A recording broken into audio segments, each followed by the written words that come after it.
Promo code USL 21 plus, not available in New York. And for the promotion, the $10 and get 100 plus 10,000. Plus 10,000. Let's go, ESPN Bet. Good morning, Jason everybody. Day, unsportsmanlike, True Green, help you make some green. I love it. Ooh, I love it. I love that synergy. I love Three-way dance. Just I all like together. it. We got it all You know going. what? You're getting My the job Lakers done. got a nice win last night. You're getting the job done like Big Ranger. night for Evan with the interim coach bump with the Denver Nuggets. That's I'm right. just telling you, we got it all going. Play of the day hit last night with the Clippers beating the Rockets. I mean, we got it all going today, Smalls. So things are working in our favor. Yeah, we got the good vibes. I'm loving this on a Thursday. All right, so I got to be honest. I thought that Luka would be emotional in terms of like wanting to kick the Mavs' butt. I did not see the tears pregame. I did not see that coming. I don't blame him. I think, and it is so blatantly obvious how little he wanted to leave Dallas. Absolutely. I was really overtaken with emotion watching him be overtaken with emotion because we're all human beings. And in that moment, Luka, who is out of this world when it comes to playing basketball, he was humanized. You saw a side of him that we rarely see with athletes. And in this instance, we saw a person who gave their all to a city and an organization, who didn't want to leave there, who was blindsided by this move, and still has raw emotions about everything that happened. And kudos to him for being able to channel all of that and have it result in an excellent performance on the floor. But seeing him respond like that, my heart broke for him a little bit, because as you heard Kendrick Perkins talking about in the pregame and at halftime, it can't be great as an athlete to not feel wanted, especially when you've given so much and it has resulted in not only your individual success, but overall team success. That has to be a very difficult thing to come to grips to, that this place that you loved didn't want you. And so for him to be in that building last night, feel the love from all the fans who never wanted this to happen, and feel that reciprocity was really special, and good for him for being able to stick it to the Mavs on the floor with that performance. The fact that he could let that emotion flow through him without it being toxic, without him negatively impacting what he did on the floor, was absolutely amazing. And Smalls, as a former athlete, I don't know how you do that. Because to be clear, it's not that the place didn't want him, the team didn't want him. The Dallas Mavs fans love him. And to see that outpouring from them during the pregame tribute video, for you to be in tears, for them to be cheering as soon as you touch the ball, as soon as you score the basketball, and then every time thereafter. Every time, unbelievable. I mean, to not let that affect you in a negative way is superhuman. Yeah. The great right? ones Like, can and, do I, and I think J.J. Redick acknowledged it in the postgame where he said he allowed himself to feel the moment. You know, most athletes try to compartmentalize, try to ignore it, and Luka embraced it to the tune of a 45-point outburst. And you knew it was going to be that kind of night for him when he dropped 14 in the first quarter. 31 in the first half, 45. Yeah, You said it well, You though. knew what time it was. You said it well. Dallas wants him. The Mavs didn't. Right. And there's a big difference. I'm just speaking from experience right now over the last few months with the Heat as a fan. The Heat ultimately did not want Jimmy. Miami did for a while, and then they didn't. Yes. Like, Miami, at some point, it was like, all right, enough. They were over it. Yeah, they were over it. When the players but Dallas is not over it. When the player is saying, I don't want to be here, the fans are going to respond to that emotion. And this man hasn't even come close to if you gave him the choice right this second, back on the Mavs, this never happens, or continue with the Lakers, I think he's choosing back on the Mavs. I think that was obvious last night. And I don't think it's an anti-Lakers thing at all. I just think he never played out in his head the idea of playing with any other team, maybe ever. Don't you start that thing, Evan Cohen. Don't you start doing that thing now. I have something really good. Don't you put the Lakers on Luka watch. Don't do that. Because I feel like that's where you're going right now. Don't do that. If they don't ruin it for me. We've got good vibes on it. Yeah, we got good vibes. Don't do that to me. If they fired Nico and he was a free agent. No. You see what he's doing? Here's Luka. See what he's doing? On the emotions he was feeling pregame last night.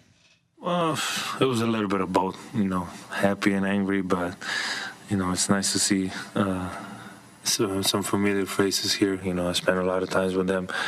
But like you say, it was a lot of emotions. When I woke up, I was tired. I ain't gonna lie, I didn't sleep much. I was excited about this game, and, I really appreciate the fans, the way they reacted to me.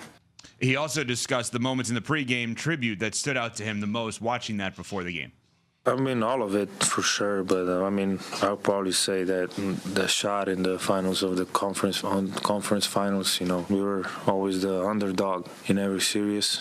So the way we came together and played together, it was just another level, and everybody was locked in, and I would say that was the moment when I remember last year.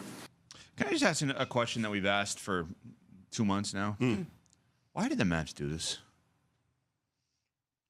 Because they felt like moving forward, there were certain habits or certain things that he wasn't responding to, and that it was going to be detrimental to them as an organization moving forward. Now, I don't know if that's the right decision, but that's certainly the front that they're presenting. So let's play that out. Why didn't they get Austin Reeves in the Lakers' second first round? I don't know. I don't know either. There's no good answer for that one. So if you make that decision and you trade a generational player, how do you not get everything possible back? I mean, and I understand Austin Reeves may not be this good if he wasn't with LeBron and Luka. I get that. Yeah. But it's not like they had intentionally had bad players. They had Kyrie Irving and Anthony Davis and Klay Thompson. I mean, it's not like they had a poor team. I know, Cece, you liked the deal from their I would have got initially. every first-round draft pick that the Lakers could give up. I would have got Austin Reeves along with Max Christie and Anthony Davis. Like, I would have got a haul for Luka Doncic. I don't know why Nico Harrison allowed there to be that type of imbalance when it came to the overall package that he got back from L.A. But one thing that I noticed while I was watching the game is that when they got all three of their bigs healthy and on the court, they're a problem. When they've got that rotation of Anthony Davis, Daniel Gafford, and Derek Lively, they could present some problems for some teams. Like, if we want to be honest about what happened last night, even with Luka going off for 31 in the first half, it was still a three-point game. Yeah, 70 to 67, I think, at that point. Yeah, Like it's exactly what it was. Yeah. It was still a three-point game. I mean, with 5.5 minutes to go, it was still a three-point game. The biggest difference, as far as I'm concerned, was the minutes restriction and Gafford and Lively not playing a ton of minutes in the second half. That's what allowed the Lakers to pull away. I mean, if you look at what happened in the second half, the L.A. Lakers were able to dominate. LeBron had 19 in the second half. Rui had 12 in the second half. The biggest difference was when it came to rebounding, when it came to points in the paint, the Dallas Mavericks weren't able to do what they did in the first half and the second half because they didn't have Lively and Gafford on the court. That was the biggest difference. Right? So, I mean, for all of the great things that we're going to say about Luka's performance and credit to him, I do see the vision for what Nico Harrison was trying to build. Now, did he make a great trade? Absolutely not. Right. And did he bet it all on Kyrie, who is a mercurial talent that is on the wrong side of 30? He did. And Kyrie got hurt, so that's unfortunate. But I see where they were trying to go in terms of building a team that can contend with the bigger front courts in the Western Conference. But when you have a player like Luka, you throw all of that conventional wisdom aside because their greatness will allow you to overcome whatever deficiencies you have when it comes to your roster. Exactly. And I think that's what we're seeing with the LA Lakers right now. Right.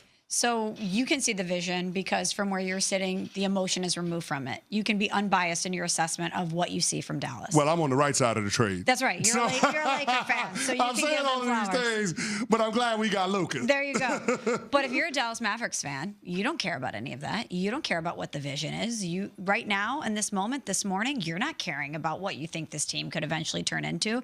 You're looking at a young superstar that took your team to the finals last year that was crying openly on the floor last night because he loved this place so much and wanted to be there for his basketball life.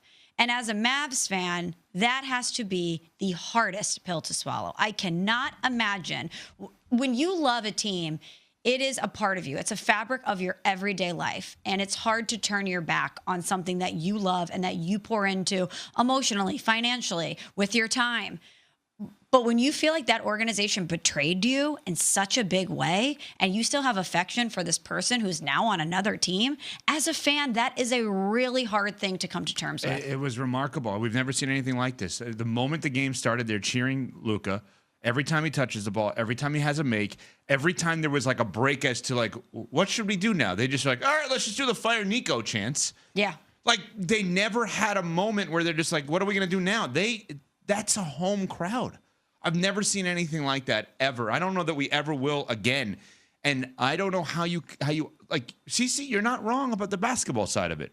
But from the business side of it, I don't know how you operate your business. Your fans hate you. Yeah. And you have to now mask what happened by giving them something to not hate. Well, the winning is what they don't hate. And that ain't going to happen this year. And now you're going to have to make moves in the offseason for them to forget about Luka. How do you go about forgetting about a 25-year-old megastar that is in tears crying because he wants to be a part of your franchise? I don't know how you forget about that. And if you're the ownership, I don't know how you forget about the millions upon millions that you're losing. We got the report from Tim McMahon yesterday that the Dallas Mavs are poised to lose dozens of millions of dollars in revenue over the coming years because of the Luka Doncic trade. He is literally box office.